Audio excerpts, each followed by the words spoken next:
Esther chapter 6. That night the king had trouble sleeping, so he ordered an attendant to bring the book of the history of his reign so it could be read to him.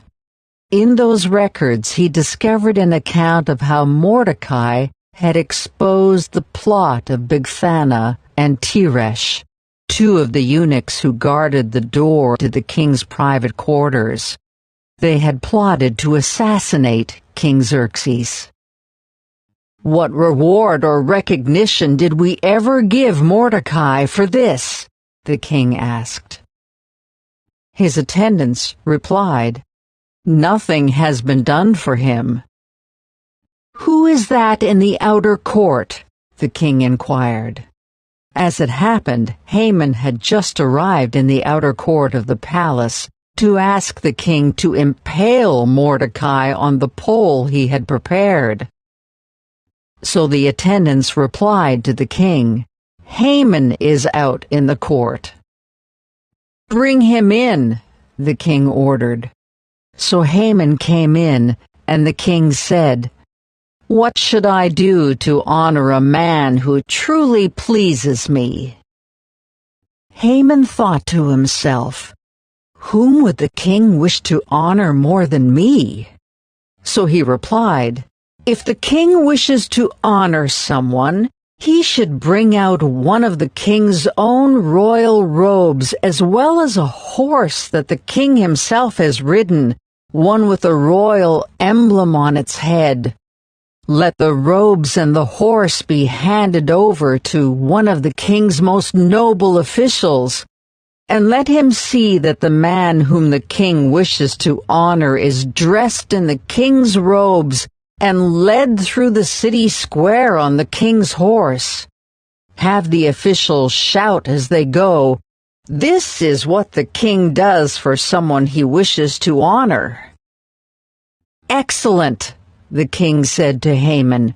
"Quick, take the robes and my horse, and do just as you have said for Mordecai the Jew, who sits at the gate of the palace. Leave out nothing you have suggested." So Haman took the robes and put them on Mordecai, placed him on the king's own horse, and led him through the city square, shouting, "This is what the king does for someone he wishes to honor." Afterward, Mordecai returned to the palace gate, but Haman hurried home dejected and completely humiliated.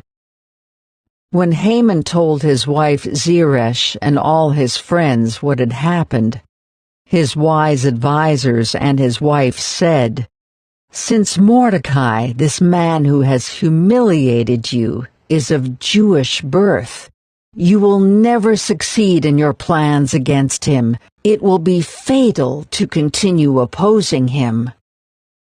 While they were still talking, the king's eunuchs arrived and quickly took Haman to the banquet Esther had prepared.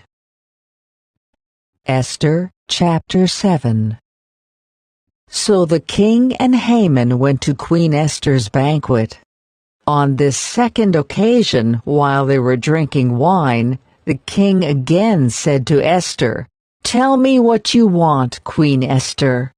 What is your request? I will give it to you, even if it is half the kingdom." Queen Esther replied, "If I have found favor with the king, and if it pleases the king to grant my request, I ask that my life and the lives of my people will be spared, for my people and I have been sold to those who would kill, slaughter, and annihilate us. If we had merely been sold as slaves, I would remain quiet, for that would be too trivial a matter to warrant disturbing the king." "Who would do such a thing?" King Xerxes demanded. "Who would be so presumptuous as to touch you?" Esther replied, "This wicked Haman is our adversary and our enemy." Haman grew pale with fright before the king and queen. Then the king jumped to his feet in a rage and went out into the palace garden. Haman, however, stayed behind to plead for his life with Queen Esther, for he knew that the king intended to kill him.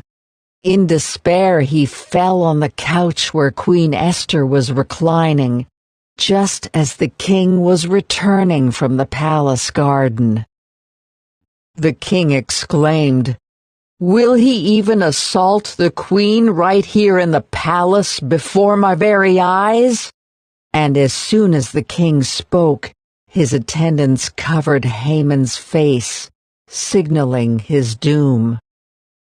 Then Harbona, one of the king's eunuchs, said, "Haman has set up a sharpened pole that stands 75 feet tall in his own courtyard. He intended to use it to impale Mordecai, the man who saved the king from assassination." "Then impale Haman on it," the king ordered. So they impaled Haman on the pole he had set up for Mordecai, and the king's anger subsided. Esther chapter 8. On that same day, King Xerxes gave the property of Haman, the enemy of the Jews, to Queen Esther. Then Mordecai was brought before the king, for Esther had told the king how they were related. The king took off his signet ring, which he had taken back from Haman, and gave it to Mordecai. And Esther appointed Mordecai to be in charge of Haman's property. Then Esther went again before the king, falling down at his feet and begging him with tears to stop the evil plot devised by Haman the Agagite against the Jews. Again the king held out the gold scepter to Esther, so she rose and stood before him.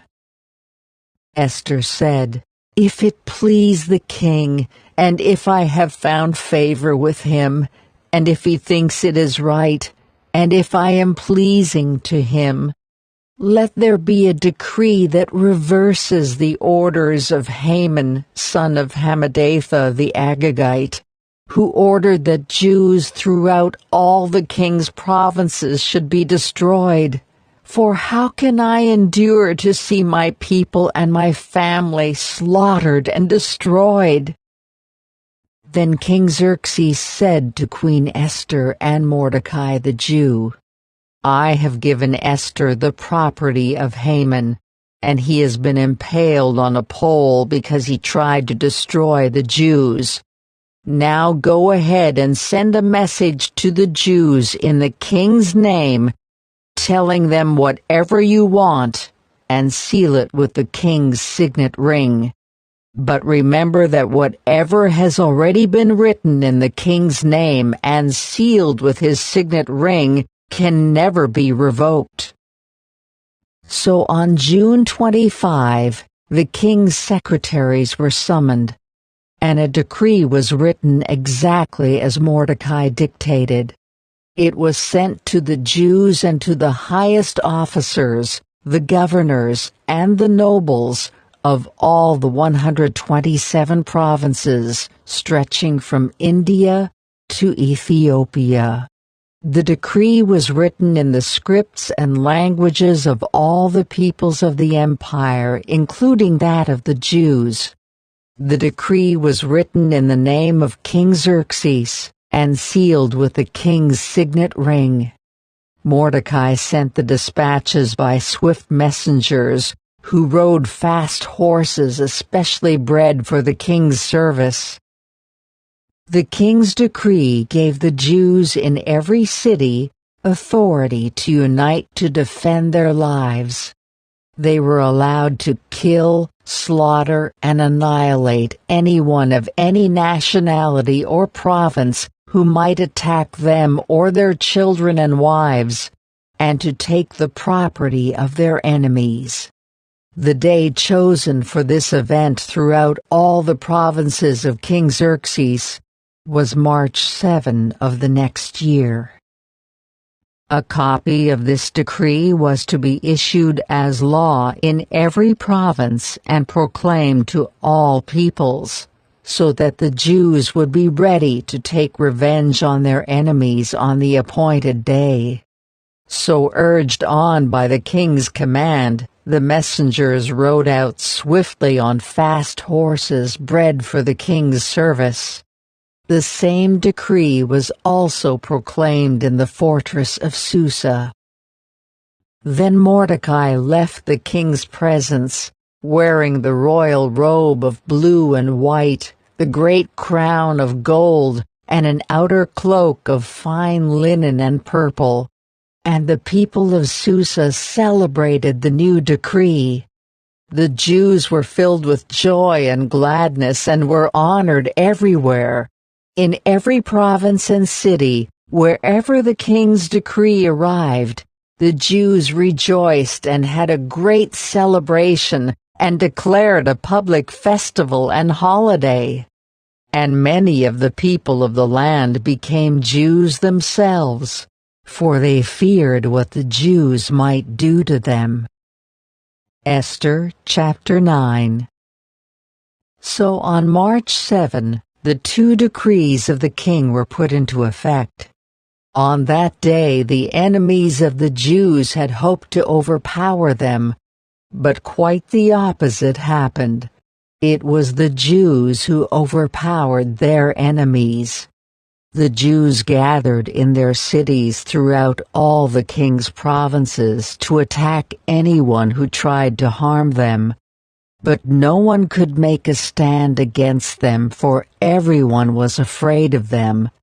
And all the nobles of the provinces, the highest officers, the governors, and the royal officials helped the Jews for fear of Mordecai. For Mordecai had been promoted in the king's palace, and his fame spread throughout all the provinces as he became more and more powerful. So the Jews went ahead on the appointed day, and struck down their enemies with the sword.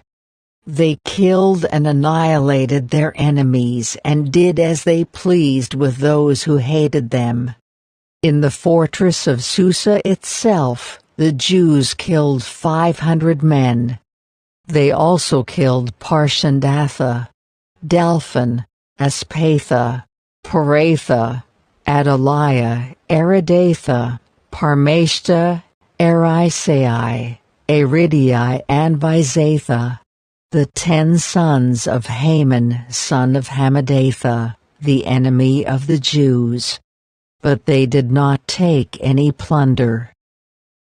That very day, when the king was informed of the number of people killed in the fortress of Susa, he called for Queen Esther.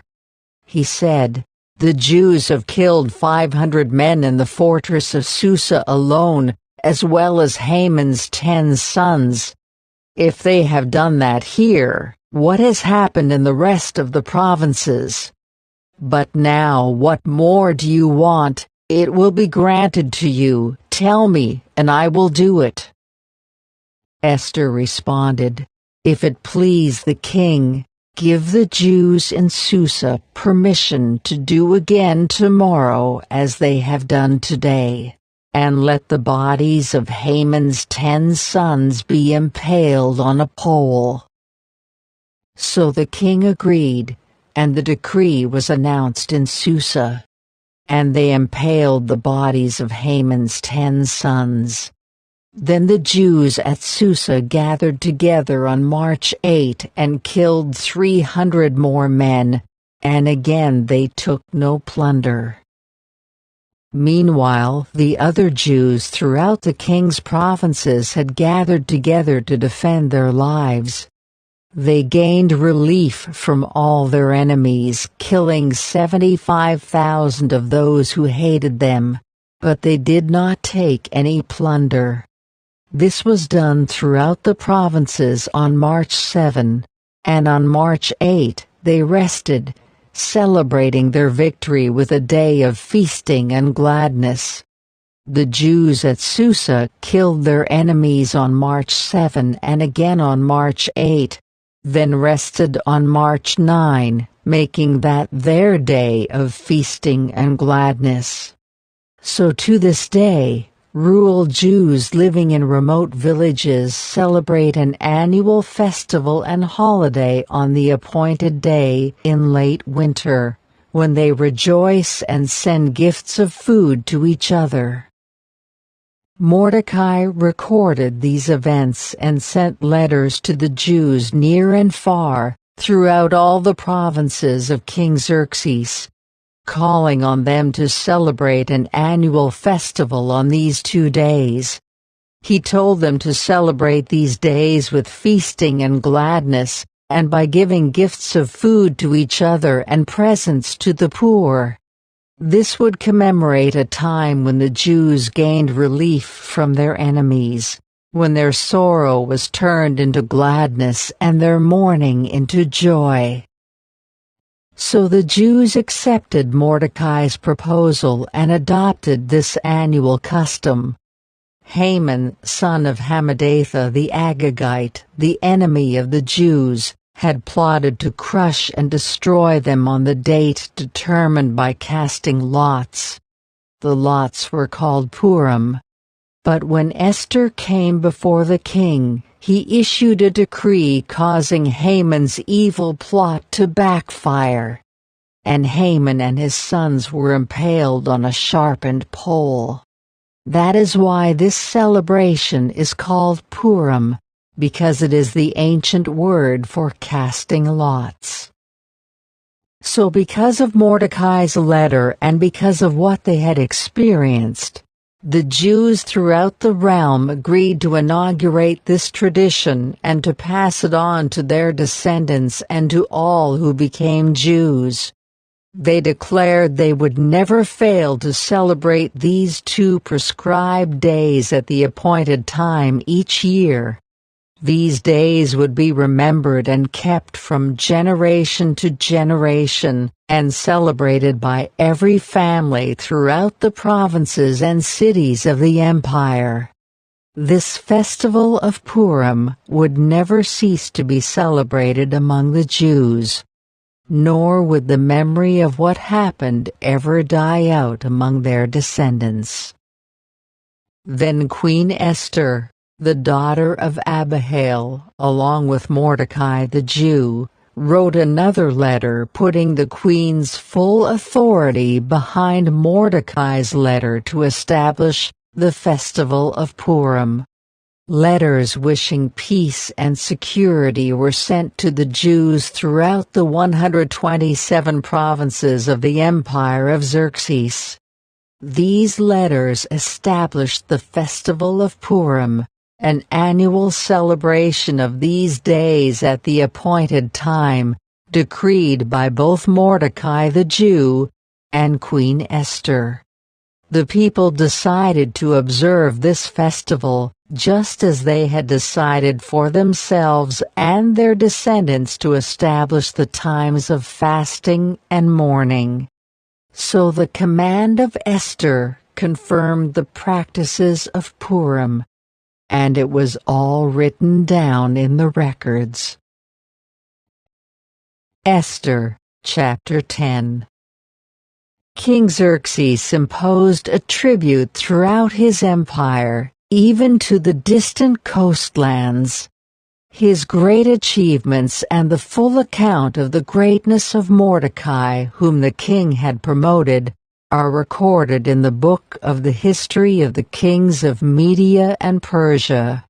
Mordecai the Jew became the prime minister with authority next to that of King Xerxes himself.